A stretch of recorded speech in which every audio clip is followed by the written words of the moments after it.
आज हम test case और टेस्ट सिनेरियोज क्या होते हैं वो जानेंगे। शुरू करते हैं। टेस्ट सिनेरियोज क्या होते हैं? Test scenario is actually a concept which provides a one line information about what to test.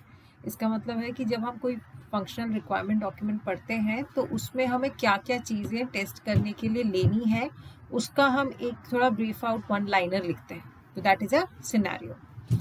Okay, so उसका मतलब है कि हम लोग पूरी डिटेल आउट में नहीं लिखेंगे। It is more of thinking and discussing with your team and coming out with the important scenarios that can be formed within this requirement. तो वो टेस्ट सिनेरियोज हो जाएगा एक ब्रॉडर टर्म में। और वहीं टेस्ट केस क्या होता है? Test case is a detail information, what to test, how to test and different steps जिसको लिख के हम लोग वो टेस्ट केस परफॉर्म करेंगे। तो वो डिटेल आउट जो इंस्ट्रक्शंस होते हैं वो हम टेस्ट केस में लिखते हैं। तो अगर ऊपर से देखा जाए तो what is a test scenario? A concept which provides one line information and a good test coverage can be achieved by dividing application in different scenario. अगर एक हमें रिक्वायरमेंट मिला गया है उसको हम छोटे छोटे सिनेरियोज में डिवाइड कर दें तो उससे हमारा टेस्ट कवरेज जो होगा वो बहुत ही बेटर हो जाएगा। ठीक है, and it is more of thinking and discussing. And test cases are detail information of what to test and steps to be taken and what is the expected result of the same.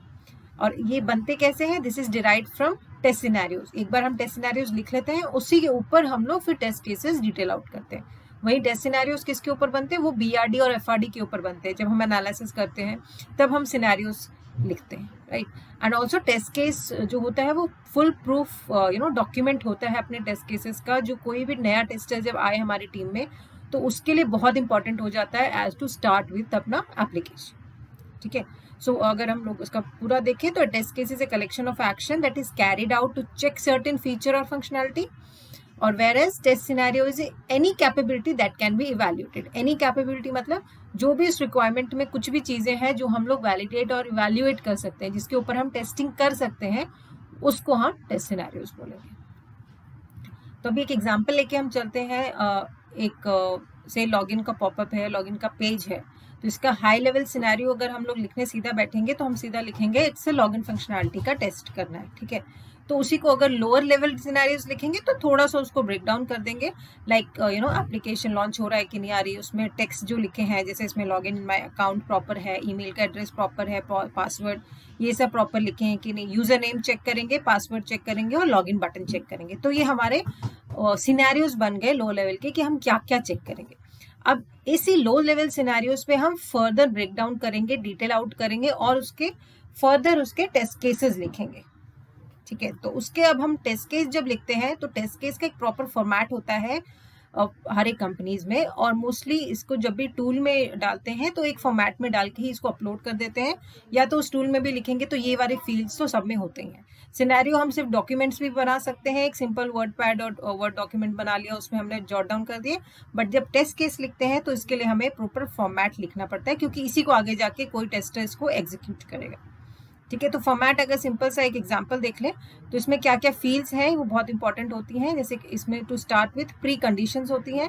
Pre conditions मतलब एक test case को करने से पहले मुझे क्या क्या चीज़ें अवेलेबल चाहिए। वो टेस्ट केस जब तक कंप्लीट नहीं होगा जब तक मेरे पास कुछ प्री कंडीशंस नहीं होगी, मतलब पहले वो सारी चीज़ें कंप्लीट होनी चाहिए, तभी हम टेस्ट केस को आगे प्रोसीड कर सकते हैं। डिपेंडेंसी, अगर इस पर्टिकुलर टेस्ट केस या हमारे जो लिस्ट ऑफ टेस्ट केसेस है वो किसी और मॉड्यूल पे डिपेंडेंट है तो उसका भी हम इसमें मेंशन आउट करेंगे। टेस्ट प्रायोरिटी, तो हम टेस्ट केसेस की क्या प्रायोरिटी करेंगे, कौन सा टेस्ट केस पहले आएगा कौन सा टेस्ट केस बाद, वो हम उसको मेंशन करना होता है। क्योंकि अगर हमारे पास कल कह लीजिए टाइम कम है और हमें रैंडमली टेस्ट करना है तो हम लोग हाई प्रायोरिटी वाले टेस्ट केसेस पहले कर लेंगे। तो इससे क्या होगा, हमारे जो हाई क्रिटिकल सिनेरियोज हैं वो पहले कवर हो जाएंगे हमारे हाई टेस्ट प्रायोरिटीज में। ठीक है, तो वो कब करते हैं, जब हमारे पास थोड़ा टाइम क्रंच हो और हमें कवरेज ज़्यादा करना है, इंपॉर्टेंट पार्ट ज़्यादा करना है, इसीलिए हम प्रायोरिटी डिफाइन करते हैं। आगे टेस्ट आईडी होते हैं, test title, test summaries, test step, इसको हम आगे देखेंगे क्या क्या चीज़ें होती हैं। तो ये एक पर्टिकुलर फॉर्मेट हो गया। अब आइए देखते हैं इसका हर एक फील्ड का क्या एक्चुअल मतलब है। तो टेस्ट केस आईडी एज हम लोग को ये इंडिविजुअल एक यूनिक नंबर देना है कि कल को अगर हम बोलें कि ये टेस्ट केस हमारा पास है या फेल है तो उस नंबर से हम रेफरेंस दे पाएं.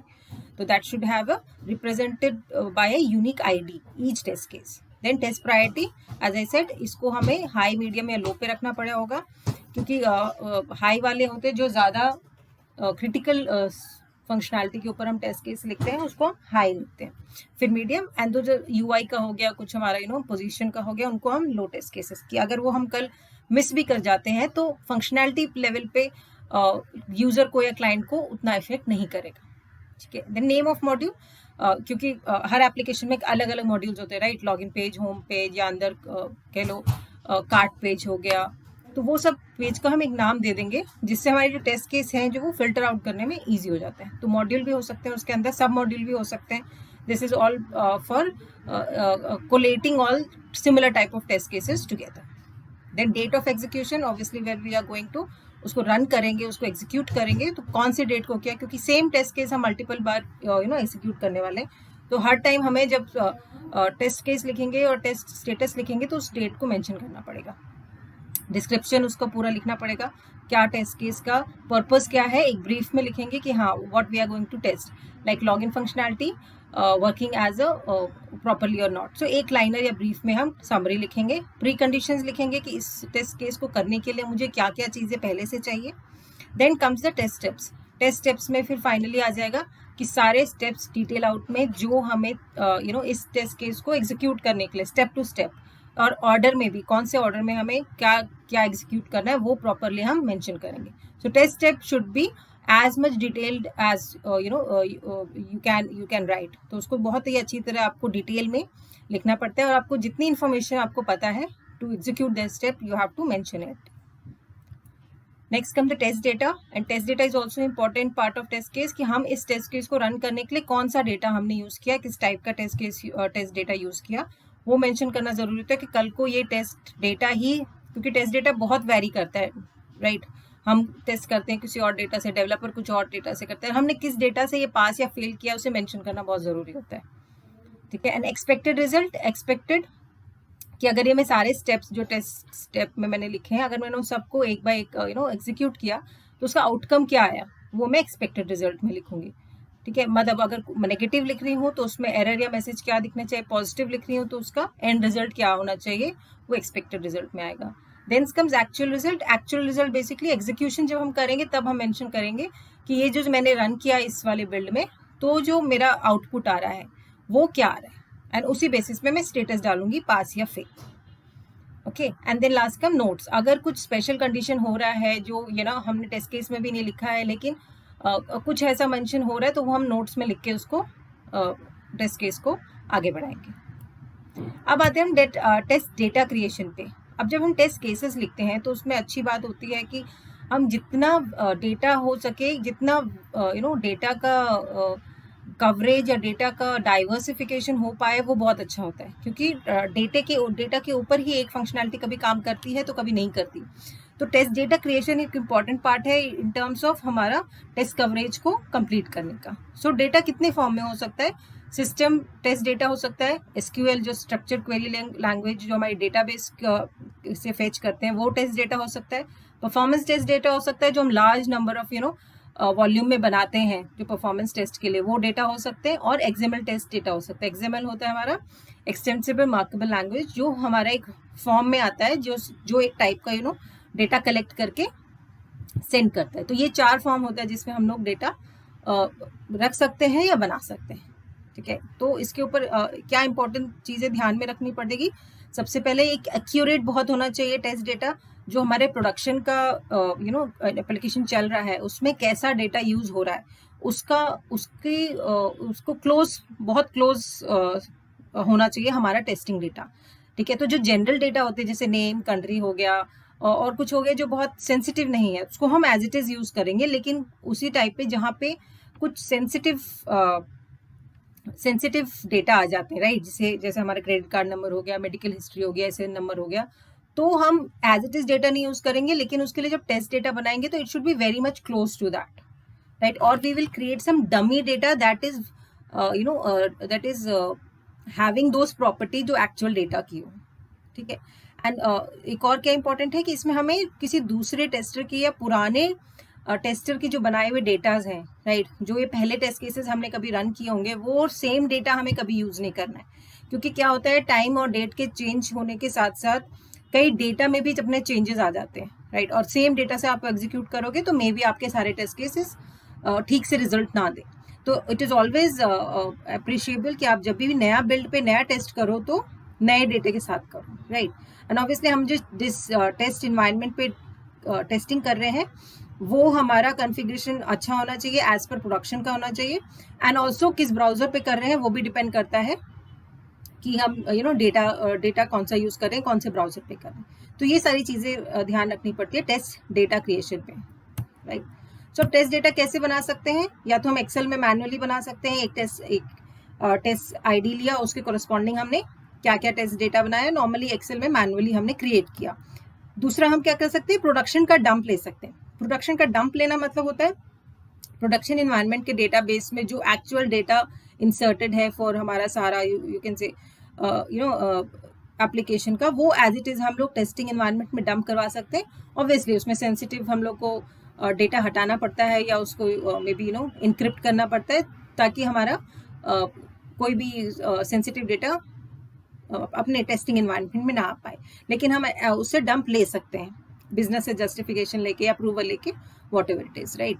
नेक्स्ट इज हम डेटा ऑटोमेट भी कर सकते हैं। अगर हमें कुछ कंसेप्ट पता है कि डेटा कैसे बनेगा और इवन सिस्टम की यूआई पे जा जाके अगर हमें एक ही चीज़ बार बार करनी है तो उसका एक छोटा सा स्क्रिप्ट बना देंगे जो हमेशा चलाएं, तो एक सेट ऑफ डेटा मेरा बन के रेडी हो जाए, राइट। और क्या कर सकते हैं, लास्ट में हम लोग डीबी की स्क्रिप्ट्स लिख सकते हैं, राइट। एक अपना डेटाबेस के टेबल्स हमें पता है तो हम सीधा जाके वहाँ पे एक क्वेरी रन करेंगे एसक्यूएल में और डेटा हमारा क्रिएट हो जाएगा। तो ये कुछ चीज़ें हैं जिससे हम अच्छा टेस्ट डेटा क्रिएट कर सकते हैं। अब जब टेस्ट डेटा हम बना रहे हैं तो उसमें हम लोग को क्या क्या चीज़ें ध्यान रखनी पड़ती है, how to design your test data. So एक टेस्ट केस मैंने लिखा, उसके ऊपर भी जब टेस्ट डेटा लिखना है कि मैं क्या यूज़ करूँगी, राइट। तो एक ही टेस्ट केस के मल्टीपल टेस्ट डेटा बन सकते हैं। जैसे क्या हो सकता है, नो डेटा। तो एक सिंपल फील्ड है, उसको मैं पहले क्या से चेक करूंगी, नो डेटा से, मतलब कुछ भी डेटा नहीं डाला मैंने और देखूं क्या मेरा रिजल्ट कैसे आ रहा है। नेक्स्ट क्या हो सकता है, एक वैलिड सेट ऑफ डेटा बना सकते हैं कि ये फंक्शनैलिटी में कौन कौन सा डेटा डालूंगी तो वो सही चलेगा, ठीक है। तो वो हो जाएगा टू क्रिएट एन एप्लीकेशन जो function as per requirement, those are valid test data. और भाई डेटा सेट कैसे बनाएंगे, अभी हमने पीछे देखा कि ये 3-4 चीज़ों से हम लोग डेटा वो बना सकते हैं। Next is invalid set of data. Invalid मतलब जो मैं वैलिड नहीं है, जो वैलिड नहीं है और जिसके डालने से जो मेरा फंक्शनैलिटी है वो दूसरी तरीके से यानी ऑपोजिट तरह से रन करेगा, वो इनवैलिड हो जाएगा। चौथा है इलीगल फॉर्मेट। इलीगल फॉर्मेट मतलब वो डेटा वैलिड तो है लेकिन उसका फॉर्मेट अलग है, राइट। उसका फॉर्मेट इलीगल है, जो वो एक्सेप्ट ही नहीं करना चाहिए आपके सिस्टम को, उसके लिए एक एरर मैसेज आना चाहिए, ठीक है। तो वो भी हम लोग ध्यान में रखेंगे कि वो वैसे भी हम चेक करें। Fifth is boundary conditions and state transition. अब एक डेटा हमारा बाउंड्री कंडीशन एक टेक्निक होती है जिसमें हम लोग सिर्फ बाउंड्री के टेस्ट डेटा डालते हैं, राइट। लाइक 0 से 100 के बीच में वैल्यू अगर मेरी एक टेक्स्ट बॉक्स सिर्फ लेगी तो बाउंड्री क्या हो जाएगा, एक -1 हो जाएगा और 0 के एक +1। तो 0 का बाउंड्री क्या हो गया, -1 एंड +1। वैसे 100 का क्या हो जाएगा, 99 एंड 101। ये बाउंड्री कंडीशंस कहलाती हैं। इसका एक अलग से वीडियो बनाया है मैंने, सो ज़्यादा डिटेल आप उसमें देख सकते हैं। वैसे ही स्टेट ट्रांजिशन होता है, जब एक स्टेट से दूसरे स्टेट जाता है तो भी हमारा क्या डेटा चेंज हो रहा है, राइट। तो वो सब हमें ध्यान में रखना पड़ेगा कि हमारे टेस्ट केस में कौन सा एप्लीकेबल है, वो सबको हमें अपने डेटा में डालना पड़ेगा, ठीक है। एंड छठा है data set for performance load और स्ट्रेस टेस्टिंग। नाउ ये अगर ये हमें टेस्ट करना है तो इनके लिए हमें लार्ज वॉल्यूम ऑफ डेटा बनाना पड़ेगा और वो हमें ध्यान रखना पड़ेगा कि अगर हमें फंक्शनैलिटी जो है वो बेसिकली हमारा लोड एप्लीकेशन पे डाल सकती है, तो इट इज़ वेरी इंपॉर्टेंट कि हम ये जो टेस्ट डेटा बनाए वो बहुत वॉल्यूम में बनाए, बहुत लार्ज चंक में बनाए। तो it's not only responsibility of a performance tester to check that अपना performance of the application, even as a manual tester, automation tester, if you think कि ये वाला जो पीस ऑफ फंक्शनैलिटी है इसके ऊपर अगर मैं से लार्ज डेटा डालूं या मैं डाल रही हूँ और ये स्लो हो रहा है, तो मैं क्या करूँगी, मैं थोड़ा सा और ज़्यादा डालूंगी ताकि मुझे दिखी जाए कि ये स्लो हो रहा है, I can report it as a performance issue. तो उस केस में हमें जो डिजाइन अपनी टेस्ट डेटा करना है वो लार्ज सेट में करना है। तो वो लार्ज सेट भी और कैसे हो सकता है, हमारा ऑटोमेशन के थ्रू हो सकता है और हमारा डीबी बैकएंड से हो सकता है, तो ये सारी चीजें अपने को ध्यान रखनी है while creating test cases and test data. तो यही टेस्ट डेटा हमने अच्छी तरह बना लिया। और बेस्ट प्रैक्टिस क्या होनी चाहिए, कुछ जो टेस्ट केस लिखते हैं, सबसे पहले टेस्ट केस डिजाइन जो टेक्निक्स होती हैं वो कौन सी एप्लीकेबल हो सकती है। जैसे मैंने कहा बाउंड्री वैल्यू, अगर वहां पे ऐसा कुछ वैल्यू वैलिडेशन लग रहा है कुछ नंबर्स का, तो वो हम लोग वो टेक्निक यूज करते हैं। कुछ स्टेट चेंज हो रहा है तो हम स्टेट ट्रांजिशन की यूज कर सकते हैं, राइट। वैसे इक्विवेलेंट पार्टीशन की यूज कर सकते हैं। तो जो हम लोग पहले डिफाइन करेंगे कि क्या टेक्निक इसमें हम यूज कर सकते हैं, उसको आप ध्यान में रखिए। और टेस्ट केसेस कैसे होने चाहिए, क्लियर एंड कंसाइज। मतलब कोई तीसरा बंदा जिसने एप्लीकेशन को कभी देखा नहीं है, अगर वो पढ़ा टेस्ट केसेस और वो रन करे तो वो रन इजिली करना चाहिए उसको, ठीक है। वैसे टेस्ट केसेस आपको लिखने चाहिए। तीसरा क्या होगा, यूनिफॉर्म नॉमेनक्लेचर।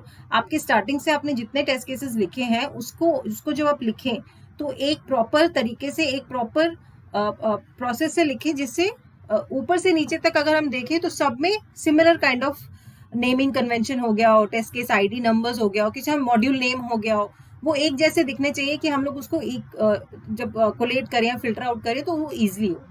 और थ्रू आउट टीम होना चाहिए वैसे, राइट। ये नहीं कि आप अलग कर रहे हो, आपके टीम मेंबर अलग कर रहे हैं, it should be similar way. Atomic और फंडामेंटल टेस्ट केसेस होना चाहिए, मतलब बहुत बेसिक यूनिट का टेस्ट केस होना चाहिए, वो कॉम्प्लेक्स नहीं बिल्कुल होना चाहिए कि आपने 3-4 टेस्ट केसेस को मिला के कंबाइन कर दिया, लेकिन जब आप उसको एग्जीक्यूट करने जाओगे तो मतलब एक को टेस्ट करने की जगह आप दूसरे को टेस्ट कर रहे हो और वो फेल हो गया, तो आपको जो टेस्ट केसेस है वो एटॉमिक नहीं कहलाएगा। मतलब वो अकेला पास हो सकता था, लेकिन आपने 2-3 उसमें कंडीशन डाल दिए तो वो एग्जीक्यूशन के लिए रह गया। तो बहुत एटॉमिक और बेसिक होना चाहिए कि वो सिंगल यूनिट आप रन कर लो तो इसलिए आप वो पास हो जाए। Fifth one comes leaves no scope of ambiguity. No scope of ambiguity मतलब कोई भी रिक्वायरमेंट, अगर आपको टेस्ट केसेस आप उसको रिक्वायरमेंट के लिख रहे हो तो उसमें ऐसा नहीं हो कि आपका टेस्ट केस पढ़ के आप कुछ और सोचे और कोई बंदा कुछ और सोच ले, तो उसमें एम्बिग्यूटी नहीं हो चाहिए। It should be very clear कि उसमें आप अगर लिख रहे हो कि log in to your home URL, so home URL का कई मतलब हो सकता है। होम यूआरएल मैं कुछ और डाल सकती हूँ, कोई दूसरा टेस्ट बंदर में भी बंदा कोई और डाल सकता है, राइट। तो वो होम यूआरएल की जगह आप क्या डालोगे, HTTPS, उसका जो प्रॉपर यूआरएल का लिंक है वो आप प्रॉपर डालो, तो एम्बिग्यूटी नहीं होगी। आप कोई भी पढ़ेगा तो उसको पता है कि इसी लिंक को मुझे कॉपी पेस्ट करना है, ठीक है। छठा आ जाएगा नो एजम्पशन। एजम्पशन बिल्कुल मत बनाइए टेस्ट केसेस लिखने में कि हाँ अगर मैंने रिक्वायरमेंट में एक लाइन लिखी है और मैंने सोच लिया कि नहीं ये उसने ये सोच के लिखा होगा, तो एजम्पशन खुद भी मत बनाइए। अगर रिक्वायरमेंट में लिखा है तो आपको ड्यूरिंग रिक्वायरमेंट एनालिसिस आपको क्लियर कराना पड़ेगा अपने प्रोडक्ट ओनर या बिजनेस एनालिस्ट से। आपके टेस्ट केस में कोई एजम्पशंस नहीं होने चाहिए। अवॉइड रिडंडेंसी मतलब कोई भी रिपीट टेस्ट केस मत करिए। अगर आपको लग रहा है कि कुछ रिपीटेशन हो रही है तो try to club those test cases, क्योंकि इससे क्या होगा, नंबर ऑफ टेस्ट केसेस भी बढ़ेंगे और सेम चीजें आप 4 बार करोगे, उससे अच्छा आप सिंगल बार करो, ठीक है। Traceable states is important. क्योंकि हम लोग हर एक टेस्ट स्टोरी, अगर आप रिक्वायरमेंट पे जा रहे हो तो RTM बनाओ, रिक्वायरमेंट ट्रेसेबिलिटी मैट्रिक्स की हर एक रिक्वायरमेंट के कॉरेस्पॉन्डिंग आपने कितने टेस्ट केसेस लिखे वो आपको बहुत क्लियर होने चाहिए, तो वो आपके लिए भी ठीक रहेगा। और आगे जाके कोई रिक्वायरमेंट में इशू आया तो you can trace it back कि मेरे कौन सा टेस्ट केसेस फेल हुआ था और किसकी वजह से इश्यूज आए थे, ठीक है। Now comes ensure to cover different aspect of software. As I said in terms of different aspect, मतलब सिर्फ फंक्शनैलिटी पे ध्यान नहीं देना, जहाँ कहीं हम लोग फंक्शनैलिटी के साथ परफॉर्मेंस भी देख सकते हैं या यूजिबिलिटी भी देख सकते हैं, वो भी अपने टेस्ट केसेस इन्वॉल्व करने लेना चाहिए। जैसे मैंने बोला अगर कोई रिपोर्ट पेज है, रिपोर्ट में हम लोग जब डेटा फेच कर रहे हैं 2 दिन का ही उसका हम लोग को 30 सेकेंड्स लग रहे हैं, तो वहाँ मुझे दिख रहा है कि ये सिस्टम स्लो है, तो I can write a test case कि मैं 1 हफ्ते का डेटा निकाल रही हूँ मैं डेटा सेट में, तो उसका टाइम कितना हो रहा है, वो 1.5 मिनट हो जा रहा है। सो वो दिख रहा है कि उसमें कितने डिफरेंस है, राइट। तो वो वैसा हम परफॉर्मेंस रिपोर्ट कर सकते हैं कि ये परफॉर्मेंस इशू है। कल को 1 महीने का अगर मैंने डेटा निकाला रिपोर्ट के लिए तो वो शायद फट भी जाए मेरा, ठीक है। तो वो सारे एस्पेक्ट यूजिबिलिटी के टर्म्स में, राइट, कि बटन आपने यहाँ दे रखा है जहाँ पे क्लिक करने के लिए मुझे ढूंढना पड़ रहा है पेज में, तो दैट इज यूजिबिलिटी। आप अपने टेस्ट केस में डाल सकते हो कि एक सिंगल टेस्ट केस की जो यूजर फ्रेंडली होना चाहिए अपना पेज, राइट। और ये जो सारी चीजें आपको दिखे वो उसके अंडर आप पास कर सकते हो। Then test data should be diverse, as I said. अभी जो मैंने पिछले टेस्ट डेटा डाइवर्स मतलब उसके हर सेट ऑफ डेटा आपको अपने टेस्ट केसेस में डालने चाहिए जिसपे आप वो टेस्ट केस परफॉर्म करो, ठीक है। एंड ऑन सिमिलर वे कुछ टिप्स जो हम टेस्ट केसेस राइटिंग के लिए डाल सकते हैं, जैसे वो सिंपल रखना चाहिए और ज्यादा सिंपल भी नहीं कि कुछ आप समझे ना, और ज्यादा कॉम्प्लेक्स भी नहीं कि वो मतलब उसको एग्जीक्यूट करने के लिए हम लोग को 1-2 दिन लग जाए, राइट। जब डॉक्यूमेंट करें आप टेस्ट केसेस तो उसको एज ए टेस्टर रिव्यू जरूर करें। Self review is very important. आपको एक बार रिव्यू करोगे तो उसमें आपको हमेशा 2-3 इश्यूज तो दिख ही जाएंगे जो आपने बनाए हो, ठीक है। Be a contributor to test suites, मतलब हमेशा आप ऐसा नहीं कि सेम टेस्ट आपको मिला है रिग्रेशन सेट या स्मोक टेस्ट तो आप बस उसी को रन कर रहे हो। आप उसमें अपना कंट्रीब्यूट भी दे सकते हो कि हाँ इसको हम मॉडिफाई कर सकते हैं, इसको अपडेट कर सकते हैं। तो वो हमेशा आपका कंट्रीब्यूशन होना चाहिए। Never forget the end user. And user कैसा यूज करता है सिस्टम को, वो हमेशा अपने टेस्ट केसेस में कहीं ना कहीं जरूर मेंशन करिए। उससे क्या होगा, वो टेस्ट यूजेबिलिटी पर्सपेक्टिव से और हमारे प्रोडक्शन में एक्चुअल यूजर कैसे यूज करते हैं वो उनको बेनिफिट बहुत दिखेगा, राइट। आप is your test case document is good shape. Good shape मतलब प्रॉपरली डॉक्यूमेंटेड है, उसमें छोटे मोटे स्पेलिंग मिस्टेक्स नहीं है, मॉड्यूल वाइज डिवाइडेड है, आपका कहीं भी रैंडम टेस्ट केस नहीं है। तो आपका जो पूरा टेस्ट सूट है, टेस्ट डॉक्यूमेंट्स है, it should be very good shape, means update होना चाहिए और रीडेबल होना चाहिए, यूजेबल होना चाहिए, ठीक है। And then comes do not forget cover negative cases. Each and every scenarios के हम पॉजिटिव केसेस और नेगेटिव केसेस लिखते हैं। नेगेटिव केसेस ही आगे जाके हमें ज्यादा इश्यूज देते हैं, तो हर एक सिनेरियो के हमें नेगेटिव केस हमेशा लिखने चाहिए। Prioritize your test, as I said prioritize करना बहुत इंपॉर्टेंट होता है। कल को अगर हमारे पास टाइम कम है तो हम हाई प्रायोरिटी के लेके थोड़ा रिस्क लेके लेकिन हाई प्रायोरिटी वाले टेस्ट केसेस पहले हम सॉर्ट आउट कर सकते हैं। एंड सीक्वेंस मैटर्स, सीक्वेंस हमेशा मैटर करता है। अगर हम लोग होम पेज की जगह हमने लैंडिंग पेज का लिख दिया तो सीक्वेंस में नहीं जाएगा, तो हमारा क्योंकि एक सीक्वेंस में हम वैसे ही टेस्ट कर रहे हैं, राइट। तो पहला सीक्वेंस वाला टेस्ट केसेस पहले पास हो जाए तो ज्यादा बेटर है, नहीं तो हम लास्ट पेज आके फिर फर्स्ट पेज में जाए तो वो हमारा टाइम कंज्यूमिंग भी है और जो टेस्ट डिफेक्ट्स हमें पहले मिल सकते थे वो हम बाद में फिर निकालेंगे, right. And lastly the browser detail should be. अब हम वेब एप्लीकेशन अगर टेस्ट करते हैं तो हमें जहां जहां हमें ब्राउजर डिटेल मेंशन करने की जरूरत पड़ेगी वहां जरूर करना चाहिए, क्योंकि कई बार ब्राउजर लेवल पे ही इश्यूज आ जाते हैं, ठीक है। तो ये कुछ हमारे टेस्ट केस और टेस्ट सिनेरियोज में डिफरेंसेस थे, हमने बात की। और हमने बात की कैसे हम अच्छे टेस्ट डेटा बना सकते हैं और कैसे हम अच्छा टेस्ट केस बना सकते हैं। सो इतना ही आज के लिए। Thanks for watching.